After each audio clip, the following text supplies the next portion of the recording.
ನಮಸ್ಕಾರ ಎಲ್ಲರಿಗೂ. ಕೆಪಿಎಸ್ ಮಾಸ್ತಿ ಎಂಬ ಶಾಲೆಯಲ್ಲಿ ಓದುತ್ತಿದ್ದೇವೆ. 10th rocker. ಭಾರತವನ್ನು ವಿಕಸಿತ ಭೂತಾನ್ನಲ್ಲಿ ಭಾಗವಹಿಸುತ್ತಿರುವ ವಿದ್ಯಾರ್ಥಿಗಳು. ಭಾರತವನ್ನು ವಿಶ್ವದ ಅತ್ಯಾಧುನಿಕವನ್ನಾಗಿಸಲು ತಮ್ಮ ಕನಸು. ನನ್ನ ಹೆಸರು ವಿಕಸಿತ ಭಾರತ ಅಂದರೆ ತಂತ್ರಜ್ಞಾನ, ಆರೋಗ್ಯ, ಶಿಕ್ಷಣ ಮತ್ತು ಪರಿಸರ ಕ್ಷೇತ್ರಗಳಲ್ಲಿ ಪ್ರಗತಿಪರ ಭಾರತ. ನಾವು ಸೃಜನಾತ್ಮಕ ಆಲೋಚನೆಗಳ ಮೂಲಕ ದೇಶದ ಅಭಿವೃದ್ಧಿಗೆ ಕೊಡುಗೆ ನೀಡಬೇಕು. ನನ್ನ ಹೆಸರು ಬಿಂದು. ಇಂದಿನ ಯುವಜನರ ಶಕ್ತಿ ಮತ್ತು ತಂತ್ರಜ್ಞಾನ, ರೋಬೋಟಿಕ್ಸ್, ಕೃತಕ ಬುದ್ಧಿ, ಎಐ ಸ್ಮಾರ್ಟ್ ಪರಿಹಾರಗಳ ನಾವು ಭಾರತವನ್ನು ನಿರ್ಮಿಸಬಹುದು. ನನ್ನ ಹೆಸರು ವಿಕಸಿತ ಭಾರತ ಕೇವಲ ಸರ್ಕಾರದ ಯೋಜನೆ ಅಲ್ಲ, ಅದು ನಮ್ಮೆಲ್ಲರ ಹೊಣೆಗಾರಿಕೆ. ನನ್ನ ಹೆಸರು ವಸಂತ್ ಕುಮಾರ್. ನಾವೇ ವಿಕಸಿತ ಭಾರತ ನಿರ್ಮಾಪಕ. ನಾವು ಬದಲಾಗಿದ ಭಾರತ ಬದಲಾಗುತ್ತದೆ. ನಮ್ಮ ಕನಸು 2047 ವೇಳೆಗೆ ಸಂಪೂರ್ಣ ವಿಕಸಿತ ಭಾರತ. ನಾವೇ ವಿಕಸಿತ ಭಾರತ ನಿರ್ಮಾಪಕರು. ಅವರ ಕತೆ. ವಿಕಸಿತ ಭಾರತದತ್ತ ಒಂದು ಹೆಜ್ಜೆ. ನಮಸ್ಕಾರ, ನನ್ನ ಹೆಸರು ಹರಿಪ್ರಿಯ. ನಾವು ಇಂದು ಕದಿರೇನಹಳ್ಳಿ ಎಂಬ ಗ್ರಾಮದಲ್ಲಿದ್ದೇವೆ. ನಮ್ಮ ಭಾರತ ಅನೇಕ ಗ್ರಾಮಗಳಲ್ಲಿ ಇಂದಿಗೂ ವಿಜ್ಞಾನಕ್ಕೂ ಮುನ್ನದ ಒಂದು ಅದ್ಭುತ ಕೌಶಲ್ಯ ಜೀವಂತವಾಗಿದೆ. ಅದು ಭೂಗರ್ಭದ ನೀರಿನ ಸ್ಥಳವನ್ನು ಊಹಿಸಿ ಜನಜ್ಞಾನ. ಇಂದು ನಾವು ಭೇಟಿ ನೀಡಿದ್ದೇವೆ ಒಂದು ಗ್ರಾಮಕ್ಕೆ. ಇಲ್ಲಿ ರೈತರಿಗೆ ನೀರು ದೊರೆಯುವಂತೆ ಮಾಡಿದ್ದಾರೆ ಶ್ರೀಯುತ ವೆಂಕಟರಾಮಪ್ಪ. ಇವರು ಹಳ್ಳಿಗಳಲ್ಲಿ ಬೋರ್ವೆಲ್ ತೆಗೆಯಲು ನೀರಿನ ಬಿಂದು ಹೇಳುವವರಿದ್ದಾರೆ. ಅವರು ಈ ಜ್ಞಾನದ ಬಗ್ಗೆ ತಿಳಿದುಕೊಳ್ಳೋಣ. ನಿಮ್ಮ ಪರಿಚಯವನ್ನು ನೀಡಿ. ವೆಂಕಟರಾಮಪ್ಪ ಅಂತ, ಕದಿರೇನಹಳ್ಳಿ ಗ್ರಾಮದಲ್ಲಿ ಇದ್ದೀರಿ. ಈ ಕೌಶಲ್ಯವನ್ನು ಎಷ್ಟು ವರ್ಷಗಳಿಂದ ಮಾಡುತ್ತಿದ್ದೀರಿ? ನಾವು ಸುಮಾರು ಒಂದು 30 ವರ್ಷದಿಂದ ಮಾಡ್ತಾ ಇದ್ದೀರಿ. ನಿಮ್ಮ ಕುಟುಂಬದ ಪರಂಪರೆಯಿಂದ ಬಂದಿರೋ ಕೌಶಲ್ಯವ ಅಥವಾ ನೀವು ಸ್ವತಃ ಕಲಿತಿದ್ದೀರಿ? ಇಲ್ಲ, ನಾವು ಹಿಂಗೆ ಅವರು ಇವರು ಬಂದು ನೋಡ್ತಾ ಇದ್ರು. ಆಮೇಲೆ ನಾವು ತಾವು ಚೆಕ್ ಮಾಡ್ಕೊಂಡು ನಾವು ಕಲ್ಕೊಂಡು.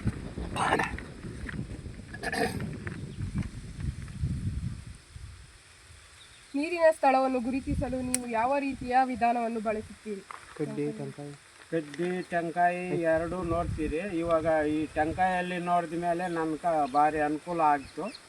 ನಾನು ಚೆನ್ನಾಗಿ ರೈತರಿಗೆ ನೀರು ಅನುಕೂಲ ಮಾಡಿಕೊಡೋಂಥ ಶಕ್ತಿ ನನಗೆ ಬಂತು. ನಾನು ಅದಕ್ಕೆ ನಮ್ಮನ್ನ ಕರ್ಕೊಂಡು ಹೋಗಿ ಅವರು ಪೈಂಟ್ ಮಾಡಿಸ್ಕೊಂಡು ಒಳ್ಳೆಯ ರೀತಿಯಲ್ಲಿ ನಾವು ಪೈಂಟ್ ಮಾಡಿ ಕೊಡ್ತೀರಿ. ನಿಧಾನಕ್ಕೆ ನೋಡಿ ಆತರ ಬೀಳ್ದಿರ ಈ ಕಾಲಿಗೆ ಈ ಕಾಡಿನಿಂದ ಬರ್ತದೆ, ಈ ಕಾಲಿಗೆ ಈ ಕಾಡಿನಿಂದ ಬರ್ತದೆ ಅಂತ ಜಮೀನೆಲ್ಲ ಓಡಾಡಿ ನಿಧಾನಕ್ಕೆ ನೋಡಿ ಚೆಕ್ ಮಾಡಿ ಅಲ್ಲಿ ಗುರ್ತೊಂದು ಇಕ್ತೀರಿ. ಅವರ ಗುರ್ತು ಪ್ರಕಾರ ಗಾಡಿ ಕರ್ಕೊಂಡು ಬಂದು ಓಡಿಸ್ತಾರೆ. ಒಳ್ಳೆ ನೀರು ಅನುಕೂಲ ಆಗ್ತದೆ. ನೀವು ನೋಡಿರೋ ಕಡೆ ಎಲ್ಲ ನೀರು ಸಿಗುತ್ತದೆ? ಎಲ್ಲ ಕಡೆಯಲ್ಲಿ ನೀರು ದೇವರು 2 ಇಂಚಿನಿಂದ 3 ಇಂಚುವರೆಗೂ 1.5 ಇಂಚು 3 ಇಂಚು ನೀರು ಅನುಕೂಲ ಆಗ್ತದೆ.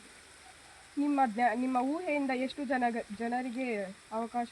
ನಾವು ನೋಡಿದ್ರೆ ನಾವು ಒಂದು 50-60 ಜನ ಗಂಟ ನೋಡಿದ್ದೀರಿ.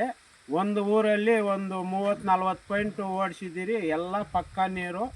ಅಲ್ಲಿ ಬಂದು 1,000, 1,500, 500, 600 ಈ ಥರ ನೀರು, ಒಳ್ಳೆ ನೀರು ಅನುಕೂಲ ಆಗೈತೆ. ನಿಮ್ಮ ವಿಧಾನವನ್ನು ವಿಜ್ಞಾನಿಗಳೊಂದಿಗೆ ಹಂಚಿಕೊಂಡಿದ್ದೀರಾ? ಇಲ್ಲ. GS ಅಥವಾ ತಂತ್ರಜ್ಞಾನದೊಂದಿಗೆ ಆಧುನಿಕ ಅನುಭವವನ್ನು ಸೇರಿಸುವ ಸಾಧ್ಯತೆ ಇದೆಯೇ? ಇಲ್ಲ.